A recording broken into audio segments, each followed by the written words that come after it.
донишманди шинохта ва тарҷумони қуръон ба забони тоҷикӣ даргузашт. Мирзо Мулло Аҳмад 75 сол дошт. ӯро дар оромгоҳи сари Осиёи Душанбе дафн карданд.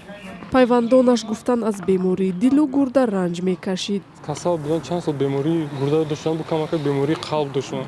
Планашон бисёр буд, бояд бисёр корашон дар пеш буд, хай насибашон амрӯз аст. дӯстону ҳамкоронаш гуфтанд Мирзо Мулло Аҳмад осори рӯдакиву фирдавсиро таҳқиқ карда, донишномаи рӯдакӣ дар 3 ҷилд ҳосили он аст. мегӯянд орзу дошт осори хаёмро ҳам пажӯҳиш кунад, аммо умр вафо накард.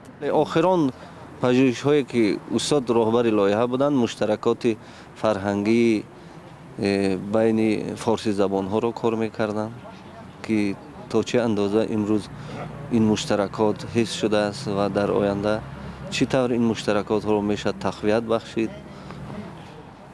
Мирзо Мулло Аҳмад узви Академияи миллии илмҳои Тоҷикистон буд. даҳҳо китобу рисола ва мақола ба мерос гузоштааст. ба гуфтаи баъзе аз ҳамкоронаш, на танҳо барои тоҷикон. дар миёни донишмандони хориҷӣ ҳам обрӯ эътибори зиёде доштанд ва танҳо дар Ирон аз рӯи баъзе маълумотҳое ки аст 30 асарашон ба алифбои форсӣ нашр шудааст.